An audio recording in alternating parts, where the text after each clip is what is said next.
Let's continue with our different ways of displaying data by talking about a stem and leaf plot.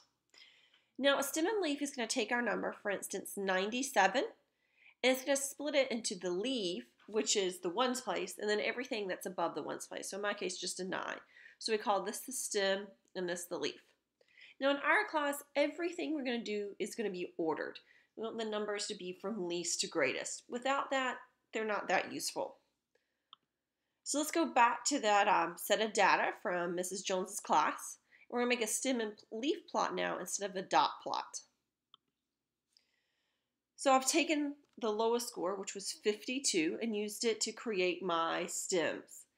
So I have 50, 60, 70, 80, and 90. I know there's nothing that starts with a 6, but we still need to leave it there. Think of it being like a number line. We're going to be counting by these tens in this case.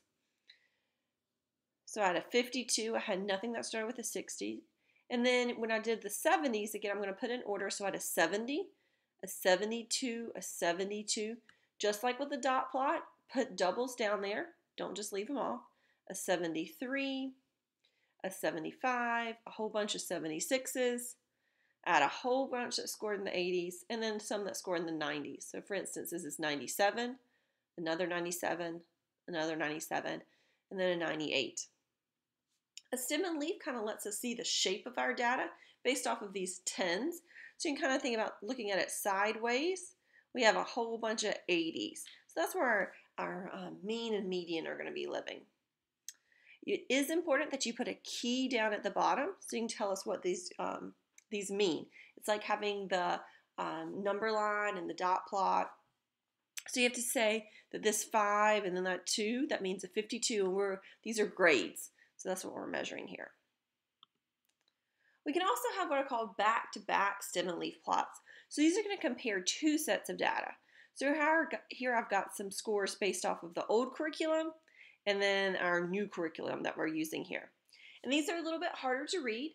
The thing in the middle is still my stem, but now I have leaves both to the left and the right. So if you look down here at my key, we're looking at the 4 right here. If we're reading the new curriculum, that would read a 43. If we're reading the old curriculum, that would read a 49. So there's a 43 here and a 49. So you kind of have to read it right to left when you're on that left-hand side of the curriculum of our stem and leaf here. Our next type of graph is a histogram, not to be confused with a bar graph. Both of these are going to use vertical bars to represent our data, but a histogram is going to be our numerical data, and our bar graph is for our categorical data. Histograms make sure that these bars touch each other, and bar graphs, they do not. In histograms, the order matters. We're going to be going from smallest to largest. A bar graph, it doesn't, because we're mainly using it for categorical data.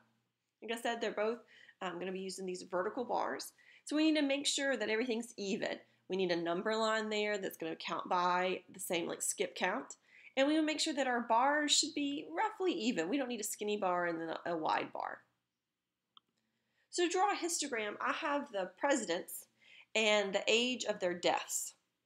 And histograms are going to be broken into what are called classes. We're going to break these into classes of 10, so every sort of decade that we have here.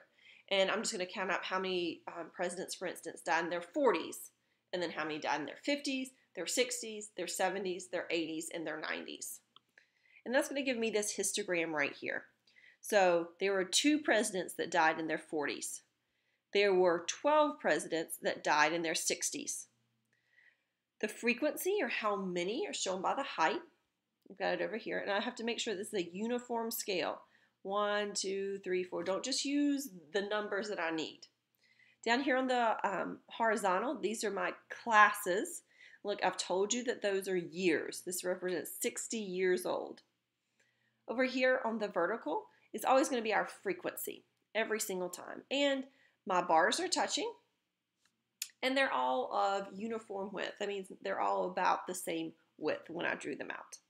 We also can make a double bar histogram. So I've separated these into the earlier presidents, the presidents that came first, and then our later presidents, more recent day presidents, to look at if there was any discrepancy in the ages. So there were the two presidents that died in their 40s were both later presidents that were in more recent times. Presidents that died in their 50s, there were two that were earlier presidents and three that were later presidents. So I have this idea of comparing data like I did in the stem and leaf. I can have that for a histogram as well.